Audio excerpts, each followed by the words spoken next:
Welcome to the She Speaks to Inspire podcast. I'm your host, Julia Kraft, your authentic expression mentor and public speaking coach. She Speaks to Inspire is an empowering public speaking podcast for women with public speaking fear. Unlike other podcasts on public speaking, She Speaks to Inspire not only gives you tips to be a confident communicator under pressure, but also helps you regulate your nervous system for less anxiety, learn lifestyle practices to reduce burnout and overwhelm, and reconnect with your feminine leadership presence for more authenticity and comfort in your skin.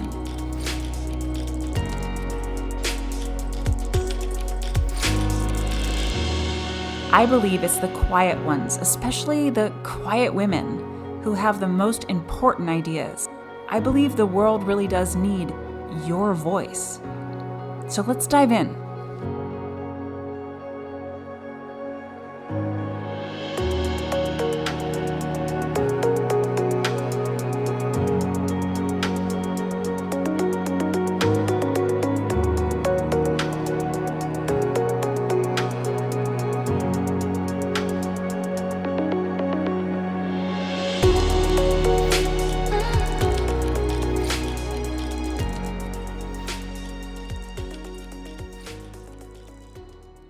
Have you ever found yourself thinking, well, I'm a good speaker as long as I have time to prepare and I know the topic? I hear that a lot from women, that if they have time to really script things out and rehearse them, if it's a topic that they're very familiar with, they feel confident as a public speaker. They'll say to me, I'm fine in those situations. When I dig a little bit deeper, I find that they're actually struggling a lot when they don't have time to prepare and when the topic might be a little bit outside their comfort zone. That's the moments of impromptu speaking, put on the spot, asked a question out of the blue. They're struggling to find the words to feel like a credible expert and to come across as a credible expert. Let's talk about what that preparation might look like. So if you feel like you're a good public speaker as long as you have time to prepare, what is the kind of preparation that it requires for you to be a good public speaker? What I often see is that the kind of preparation that's required for women in this kind of situation is full out scripting of what they're going to say. Sentences, written over and over again, perfected to the point where each word is thought through, and then rehearsed and rehearsed and rehearsed, almost to the point of memorization. Usually also these topics that they're speaking on are topics they speak about all the time. It's not like some topic that was pulled out of a hat. It's a topic that they already know a lot about, have a day-to-day experience with, so they're very familiar with it. It's top of mind, and years of experience and expertise. So there's a lot of preparation that goes into this kind of speaking moment. However, what I often hear is that even when a woman has all that preparation, all that specific preparation for this speaking gig, as well as those years and years of preparation of just knowing this topic, she still feels nervous. She still feels perfectionistic. She's never living up to her own inner critic. If that sounds like you, this podcast episode is for you. It's all about how you can get out of this self-fulfilling prophecy of never really being the kind of public speaker that you want to be and being stuck in moments of impromptu speaking that you're not prepared for. It's important to explore why preparation doesn't equal confidence. Preparation seems like it should equal confidence. I get that. It's the only thing you can really control, right? What can I do to prepare for this upcoming speaking engagement that I'm very nervous about?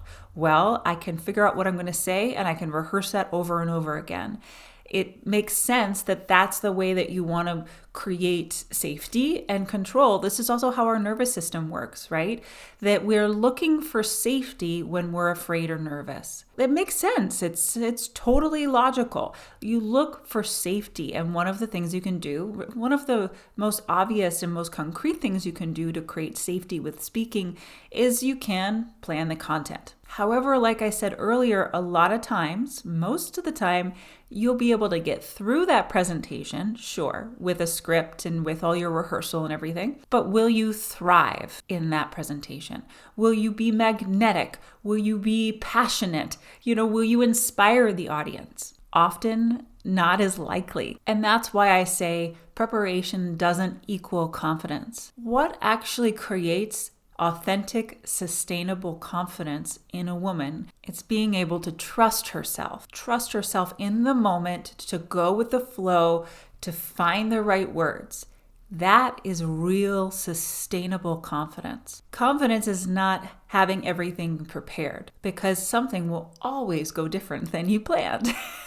Have you noticed? And confidence is not being perfect. It's just not. Because perfection is a myth. That's why we need to talk about why self-criticism keeps coming up for you around speaking and how to stop criticizing yourself. See, when you approach speaking like this, that I need to be prepared and I need to know the topic, you are engaging with self-criticism because you're holding yourself to a very high standard, a standard of perfectionism that is almost impossible to achieve. If you don't meet this inner standard, if you don't achieve it, instant failure. This is black and white thinking. We learn as kids what's right and wrong, but then as adults, there's a lot of gray zone. This is part of our evolution as human beings, and the black and whiteness is really a survival mechanism that we're meant to outgrow as we get older, because we can discern more complex kind of situations. Self-criticism, when we're beating ourselves up for having done something wrong, that's a very young part of the psyche. To overcome self-criticism around speaking, there needs to be a reframe from the limiting belief of I have to have time to prepare to speaking is a live human experience. It's a live human experience. Even if it's virtual, even if it's pre-recorded like this podcast, it is a live human experience. If you want to train to be an actress, you can go train to be an actress and have a script and practice all the skills to bring a script to life. To be honest, that's not really useful for the kind of speaking that most of the women I work with do. I went to acting school. I learned all those skills about being an actress. There's a lot to it. I went to school for 4 years to study acting.